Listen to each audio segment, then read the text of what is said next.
2024-25 নতুন সেশনের দ্বাদশ শ্রেণীর সকল প্রিয় ছাত্রছাত্রীদের জন্য আমি নতুন সিলেবাসের একটি ভিডিও নিয়ে আসলাম। এর আগের ভিডিওতে আমি ক্লাস 11-এর একটি সিলেবাস দিয়েছিলাম। তোমরা সবাই জানো যে এবার নতুন সিলেবাসে তোমাদের পরীক্ষা শুরু হচ্ছে, সেমিস্টার বেসিক পরীক্ষা হবে। 11 এবং 12 মিলে মোট 4টে সেমিস্টার হবে। তো প্রথম এবং দ্বিতীয় সেমিস্টার থাকবে ক্লাস 11-এ এবং ক্লাস 12-এর জন্য থাকবে সেমিস্টার 3 এবং 4।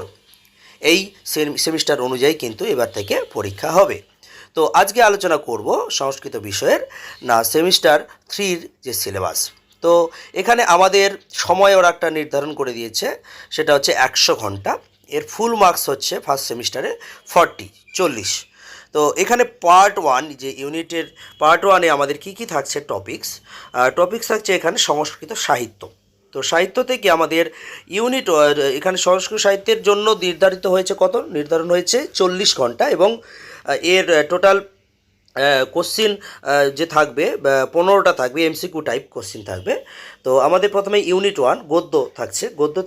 গদ্যটি হলো শ্রীমতী, অবদান শতকম থেকে নেওয়া হয়েছে এর অংশবিশেষ। এখানে আমাদের 5টা 1 নম্বরের ছোট প্রশ্নের উত্তর লিখতে হবে। আচ্ছা, এরপর 2-এর দাগের আমাদের রয়েছে পদ্য কি রয়েছে? অভ্যাস বশ গং নাম মানহ, এটা কি শ্রীমদ্ ভগবদ্ গীতার অংশ থেকে নেওয়া হয়েছে। তো এখানে আমাদের কি থাকছে 5টা, এখানেও কিন্তু এমসিকিউ থাকবে, লিখতে হবে। আচ্ছা, ইউনিট 3 থেকে আমাদের কি রয়েছে? দৃশ্যকাব্য মানে নাটক আমাদের কি রয়েছে? বীরাহা সর্বদামানহ। তো এখানে কার অনুকরণে নেওয়া হয়েছে? মহাকবি কালিদাস রচিত অভিজ্ঞান শকুন্তলম নাটকের অংশবিশেষ থেকে নেওয়া হয়েছে। এখানেও আমাদের 5টা শর্ট কোশ্চেন থাকবে, অর্থাৎ এমসিকিউ। আচ্ছা, এরপর আসি পার্ট 2। তাহলে পার্ট 1 শেষ হলো, এবার পার্ট 2-তে আমাদের কী থাকছে? পার্ট 2-তে আমাদের থাকছে সংস্কৃত ব্যাকরণ ও সংস্কৃত সাহিত্যের ইতিহাস। তো এখানে আমাদের টোটাল 60 ঘন্টা দিয়েছে, 40 আর 20 ঘন্টা মিলিয়ে ভাগ করা হয়েছে। তো এখানে টোটাল 25 মার্কস, 25। তো এখানে আমাদের ইউনিট 4-এ কী রয়েছে? ব্যাকরণ কী রয়েছে? এটা গতবারেও আমাদের ক্লাস 12-এর জন্য ছিল। তদ্ধিত, অন, মতুব, তরব, ইয়সুন, তমব, ইষ্টন এই প্রত্যয়গুলো ছিল এবং তার সাথে সাথে নাম ধাতু প্রত্যয় কাম্মচ, কচ এবং কং এই প্রত্যয় ছিল। এখানে 5 নাম্বার থাকবে, একটা করে 5টা টোটাল থাকবে 1 নাম্বার করে। আচ্ছা, প্রশ্ন। এরপর 2-এর দাগের আমাদের কি রয়েছে? কারক বিভক্তি ও সমাস। কারক আমাদের গত ওল্ড সিলেবাসেও ছিল, এবারও আছে। কারক বিভক্তি কর্তৃকর্মকরণ এবং সমাস কি রয়েছে না? অব্যয়ীভাব এবং তৎপুরুষ সমাস। কারকটা সবটা দেয়নি, কর্তৃকারক দিয়েছে, কর্মকারক আর করণকারক দিয়েছে, আর এখানে সমাজ থেকে অব্যয়ীভাব এবং তৎপুরুষ শুধু দিয়েছে। তাহলে এখানে আমাদের 5 থাকবে, 5টা কারক এবং 5টা সমাস আমাদের লিখতে হবে, 1 নাম্বার করেই কিন্তু থাকবে। এরপর আমরা চলে যাব ইউনিট 5-এ। ইউনিট 5-এর টপিকস কী রয়েছে? পৌরাণিক ও লৌকিক সংস্কৃত সাহিত্যের ইতিহাস। তো সাহিত্যের ইতিহাসের 20 ঘন্টা করেছে, ওরা নির্ধারণ করেছে এবং এখানে 10 মার্কস। 10 মার্কসের মধ্যে আমাদের কী থাকছে? 1 নম্বর পুরাণের সংক্ষিপ্ত পরিচয়, পুরাণ সম্পর্কে এবারে কিন্তু পড়তে হবে। তো এখানে 3টে ছোট প্রশ্ন কিন্তু লিখতে হবে আমাদের। এরপর আছে কি? ভাস, কালিদাস, ভবভূতি, সাহিত্যকৃতি সংক্ষিপ্ত পরিচয়। এই কটা টপিক থেকে আমাদের কি করতে হবে না? 4টে 1 নম্বরের প্রশ্নের উত্তর দিতে হবে। আর 3-এর দাগের কি রয়েছে? আর্যভট্ট ও বরাহমিহির গ্রন্থকার ও গ্রন্থের সংক্ষিপ্ত পরিচয়। এখানে আমাদের রয়েছে কি না? 3-একে 3, অর্থাৎ 3টে প্রশ্নের উত্তর লিখতে হবে। এই গেল আমাদের সেমিস্টার 3-এর সিলেবাস। এরপর আমরা চলে যাব সেমিস্টার 3। তাহলে বোঝাই গেল যে সবটাই কিন্তু শর্ট টাইপ কোশ্চেন হচ্ছে, এমসিকিউ প্যাটার্নে কিন্তু কোশ্চেন হচ্ছে। আচ্ছা, তার মানে বড় প্রশ্ন এক কথায় কমেই গেল, আগেও কম ছিল কিন্তু এখন পুরোপুরি উঠেই গেল বলা চলে। তো এরপর আমরা চলে যাব সেমিস্টার 4। সেমিস্টার 4-এর এখানেও আমাদের 40 মার্কস, অর্থাৎ কত? 40। এখানেও আমাদের 80 ঘন্টা, এখানে একটু সময়টা কমিয়ে দেওয়া হয়েছে, 80 ঘন্টার এটা ওরা টাইম নির্ধারণ করে দিয়েছে। তো এখানে আমাদের টপিকস কী রয়েছে? পার্ট 1-এর যেটা আছে সংস্কৃত সাহিত্যের এখানে 40 ঘন্টা নির্ধারণ করা আছে এবং 20 মিনিট এখানে এসএকিউ টাইপ, 20 মিনিট নয়, 20 নাম্বারের এখানে পরীক্ষা হবে প্রথম টপিক্সের। তো এখানে কোশ্চিন প্যাটার্ন হবে কিন্তু এসিকিউ টাইপ। তো এখানে গদ্য কী রয়েছে? হাস্যবিদ্য কথা। এবং কবিবিদ্যা প্রতিকৃত পুরুষ পরীক্ষার অংশ থেকে নেওয়া হয়েছে। তো এখানে আমাদের কি থাকছে, এখানে এরপরে আমাদের পদ্য থাকছে এই ইউনিট থেকে, দ্বিতীয় ইউনিট থেকে পদ্য কি বনেচর ভাষণম, বনেচর ভাষণম থেকে আমাদের থাকছে ভারবী রচিত কিরাতার্জুনীয় অংশবিশেষ কিন্তু নেওয়া হয়েছে। তো ভারবী রচিত।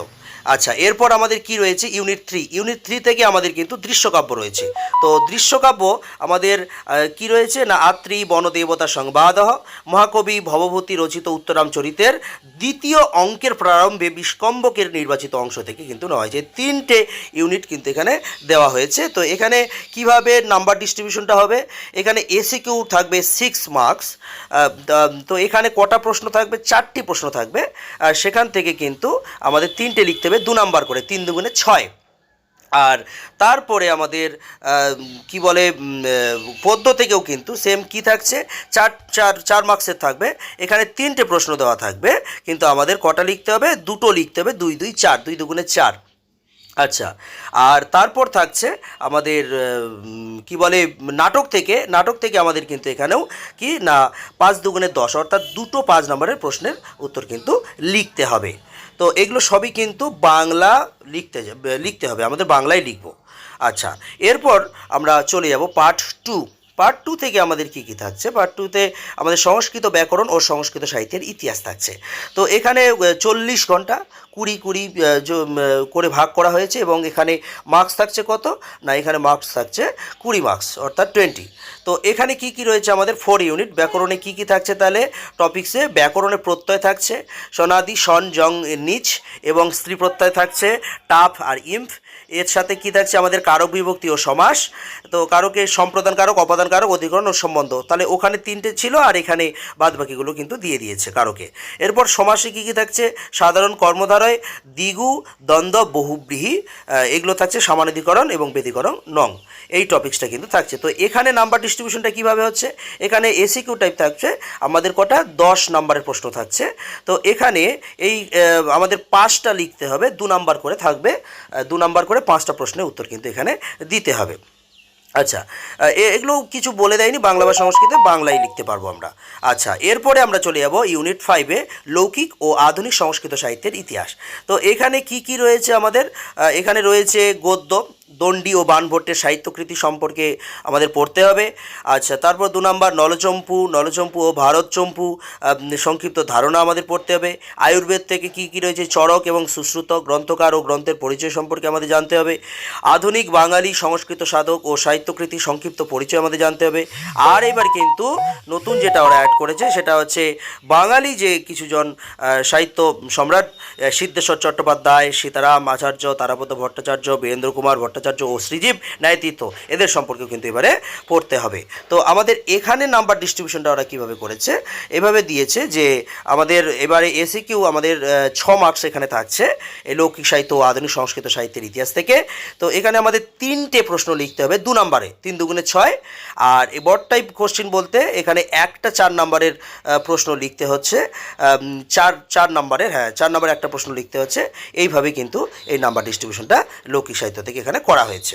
আচ্ছা, এরপর আমরা চলে যাব না প্রজেক্ট আমাদের থাকে 20, আগের বারও ছিল, এবারও থাকবে। তো সেই প্রজেক্টের কি কি টপিকস দিয়েছে সেগুলো আমরা একটু দেখে নেব। তো এখানে 20 ঘন্টা ধার্য করা হয়েছে।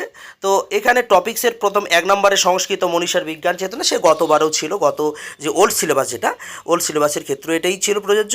আচ্ছা, 2 নম্বরে কি প্রথম ও দ্বিতীয় সেমিস্টার এবং এর পাঠ্যান্তর্গত বিষয়গুলি নিয়ে একটি বিষয়ে আলোচনা করা, মানে আমাদের যে টপিকগুলো আমরা পড়ব, যে গদ্য পদ্য বা নাটক, এইগুলো থেকে যে কোনো একটা বিষয় নিয়ে আলোচনা অর্থাৎ প্রজেক্টে লিখতে হতে পারে।